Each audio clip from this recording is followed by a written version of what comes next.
Hey gang, welcome to Bugbears and Brews. I'm Brian for those that don't know me. And tonight we're going to talk a little bit about some down and dirty quick ways that you can go ahead and do some monster customizations. The first one that I like to do is just a simple reskin. This helps me a little bit when you get like those players in the group that just are down, diehard metagamers like, oh, well, this kobold has 7 hit points.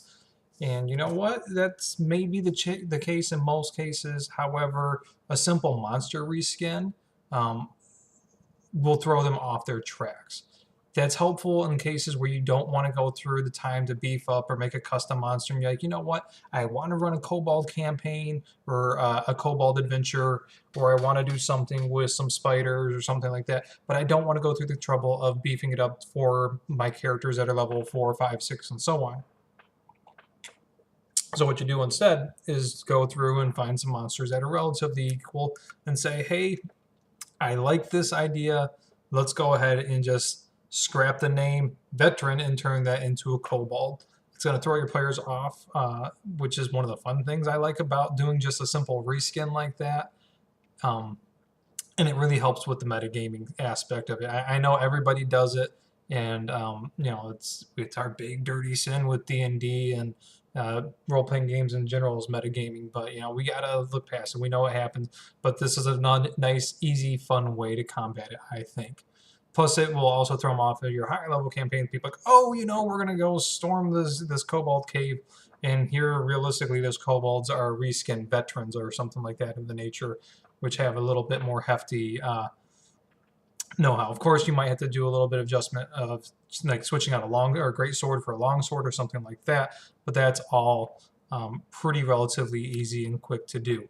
The other thing that I like to do now, I'm thinking I'll do a demonstration of this one day when I have a little bit more planning ahead. This was just something that I said, you know what, I have time tonight. Let's go ahead and talk a little D&D. Why not?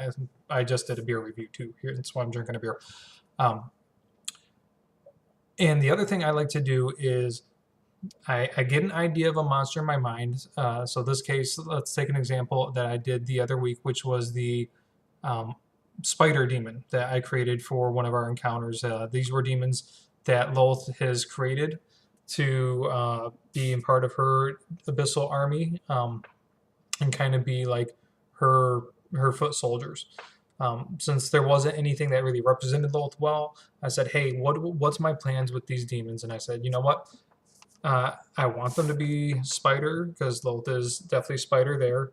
And I want them to be a little tougher. I'm going to take a drink here. I apologize. So with that, I kind of compiled a list of here's some spider-esque monsters. And then I wanted to kind of model that monster after something with a demon line. So I went through and I took a look at, there's a sheet on the Wizard of the Coast website that gives you all the monsters by CR rating, and that kind of gives you an idea of how tough these monsters are going to be. So I was like, all right, I expect them to be fighting X amount of creatures, and I wanted this to be a deadly combat, or near deadly. It wasn't quite deadly, but I wanted him to have to pull out the stop. So I looked and I wound up basing the creatures, I think, off of CR 5 or 6. I forget which one I went with. I think I used the Bone Devil. Do I have that street still pulled up? I do. So forgive me here for a second. Oh no, not Bone Devil. That's level 9. So maybe I originally thought about doing the Bone Devil, but I realized that was too hard. But anyway, I went and cross-referenced some of the monsters, and I said, hey, I looked to find a level with like the appropriate challenge rating of what I thought these monsters should be. And then I took a look at that monster, and I did a simple reskin of saying, hey, first off, we're changing this. We'll stick with the Bone Devil just for easy sake, since the sake of ease, since it's in my mind right now. We take this Bone Devil, we're going to change it to a spider demon.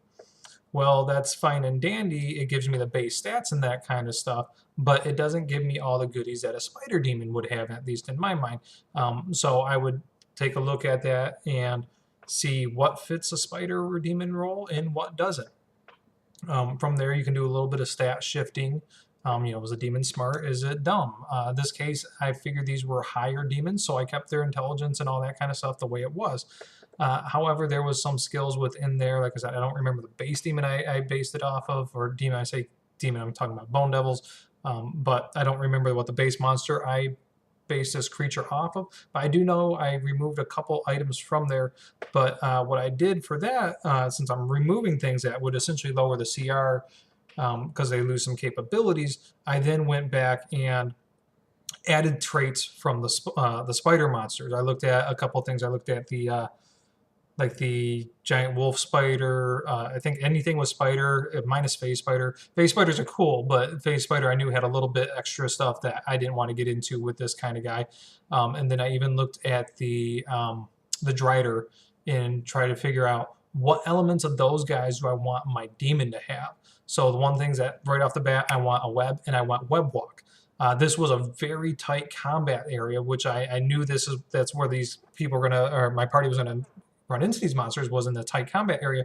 And the whole aspect of this fight was going to be webs. They had a Yoklo in there, which could cast web at will. And then these spider demons each had web on recharge.